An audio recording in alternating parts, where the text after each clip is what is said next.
part of life. Oftentimes these situations, though we overcome them, they may have triggers and reminders that can keep them current. I don't think anyone likes to be reminded of misfortune. I think most times we would prefer that they did not occur. However, there are times when misfortune and even sickness can be blessings in disguise. Sarah was born on June 10, 1936, in Baton Rouge, Louisiana. She was the eldest of 6 girls. She was a very fair-skinned black woman with freckles and very soft light brown hair. Sarah was considered to be a beautiful woman. Being the eldest of 6 required tending to the house and her younger siblings. She was not afforded the opportunity to finish school. Like Sarah, I was born in the South. I was born in Houston, Texas. However, I moved to New York City when I was 2 years old. I also come from a large family. I am the 5th of 7 children.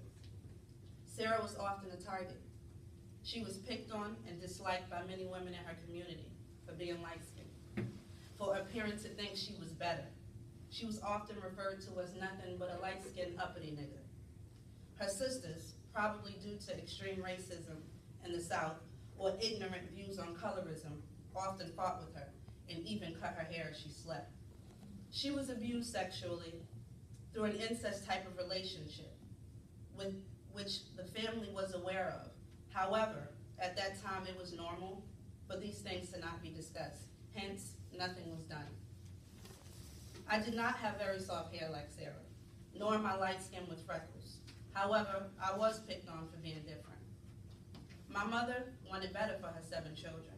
I was tested and later accepted to be bused out of the district. I went to a school on the west side of 86th Street. That area is considered the white part of town. I hated riding that bus.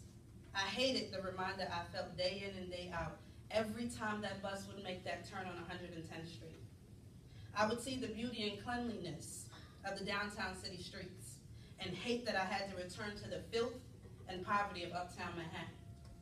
I hated being called monkey and Coca-Cola by my peers. I hated being called African as an insult by my siblings because I was the only one with a Nigerian daddy. I hated being told that my hair resembled worms because it was not permed. My mother made me wear it tightly coiled in 2-strand twists. I hated returning to the hood, as people called it, and made fun of me because I talked white. Sarah married the love of her life, Robert, a handsome military man, a man of decent skin, as she called him. He served in the United States Air Force. She birthed 2 daughters, Loretta and Marcia. Sarah loved her girls. She was so proud of them. Loretta was light-skinned like her mother, with a similar grain of hair, while Marcia was darker like her dad, with a more coarse grain of hair. Due to Robert's military career, the family moved often. They lived in places like Germany, England, and in various states in the U.S. I, too, even though we separated, married a military man, like she would say. He was active duty Navy. We have 3 boys, and we, too, have traveled all around because of military obligations. Sarah would often organize very small gatherings and invite other black families from the base and host what she would call mood setters, kind of like little talent shows. She was very big on creativity. She had a very vast imagination, and she would tell amazing stories with such vivid details. She would often be invited to local birthday parties to tell some of her stories to entertain the children. She loved makeup and fashion. She designed clothing for other families on base and often made dresses for herself and her daughters. Creativity resides deeply within me. I have performed and won numerous written and spoken word competitions. I absolutely love makeup. That's why I put my face on today. And I love fashion. Post-traumatic stress disorder is a mental condition that's triggered by terrifying events, by either experiencing them or witnessing them, according to the Mayo Clinic. Schizophrenia is a severe brain disorder in which people interpret reality abnormally. Being one of very few black families in the 50s and 60s, living on various predominantly white Air Force installations was very hard for Sarah. When the family lived in England, Sarah was assaulted on her way back from the shopette. by a white man believed to be in the same unit as Robert. He was never charged.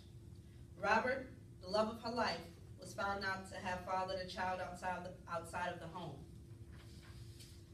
Her eldest daughter, Loretta, turned to drugs. Her body was found raped and murdered.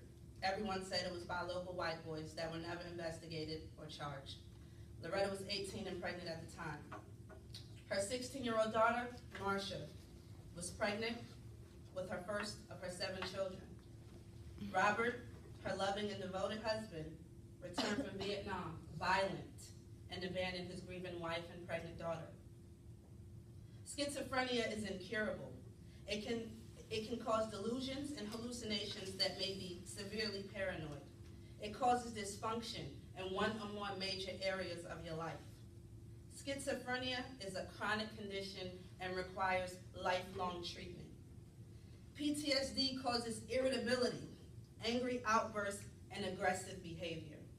You can become self-destructive and do a lot of drinking and have substance abuse. You're often easily startled or frightened.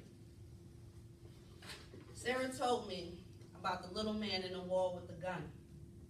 She said, there's a tiny man in that hole in the wall with a 10-foot gun.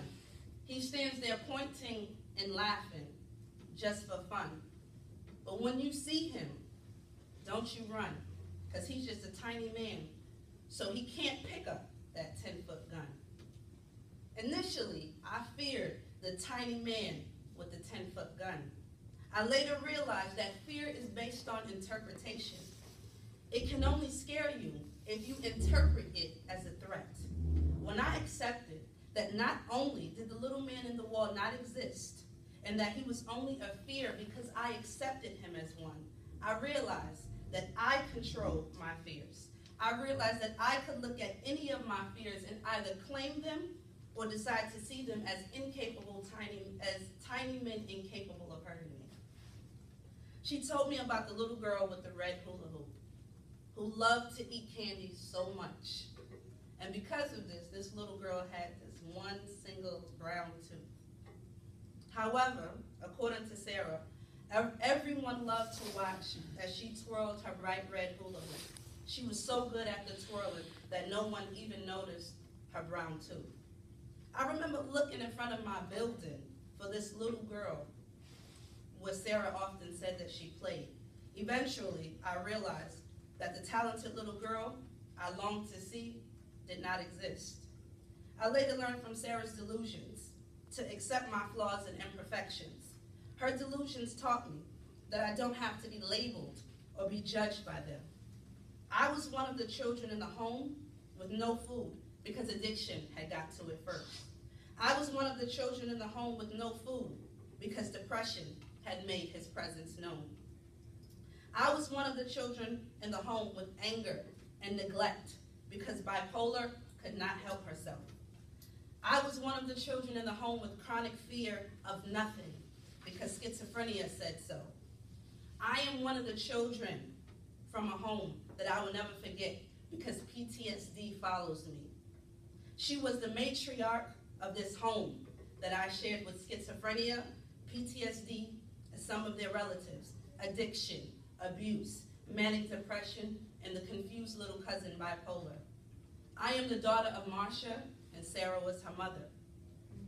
My mind was Sarah's canvas, and her words were my paintbrush. And together we painted glorious murals of fear, insecurity, and delusion. Some of our masterpieces will forever remain etched in my memory. I introduced myself through Sarah, my grandmother. Sarah's diseased mind, her illness, her flaws became my biggest fear. They became my tiny man in the wall. I see him now as my confidence, my backbone, my drive. I am no longer afraid of the glorious murals forever stained in my memories. I use them as my stepping stools, as teaching tools, as strengths, to never accept fear as it appears, to push myself, to be so good at something in spite of my flaws. I strive to shine, to be so bright that when you look at me, you look past my flaws and all that you can see is how great I am at twirling my hula hoop. What are the first things that come to mind when you hear the name Albert Einstein? Brilliant, magnificent, intellectual innovator? Albert Einstein was one of the world's greatest theoretical physicists, and he was a staple in the political and scientific arena.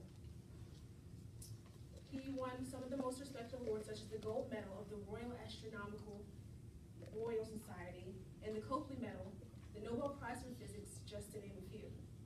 Einstein has set noteworthy precedents that have yet to be surpassed. I make no claims to be one of the greatest minds of all time, nor will I even allude to being smart or as intelligent as Albert Einstein. But make no mistake, we both have very strong resemblances in regards to our ambitions and our academic preferences, and as well as our personal experiences. As a young child, Einstein began a little later than others. He didn't begin speaking until about 2 to 3 years old. And he was also known to have a delay in his speech, which caused his parents to worry about him a bit and even had him checked out by doctors. This also sparked false rumors of dyslexia, which were put to rest by his success in his life and his academic achievements. He was homeschooled for about a year before he entered the second grade at 6.5 years old, and entered this prestigious loopholed gymnasium school at 9.5 years old. Despite being a bright boy, he was not well regarded by his teachers. Like myself, he did not believe in memorizing a topic and calling it learning. We hold a common understanding that creativity is a key component in academic success. I firmly believe that unpretentious memorization does not produce scholars, but is a downfall to intellect as a whole.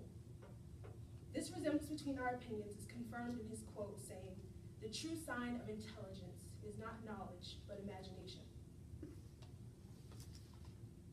He was finally freed from the rigid atmosphere when he and his family moved from Munich, Germany to Milan, Italy, when he was 15, and then again at 16 to Switzerland.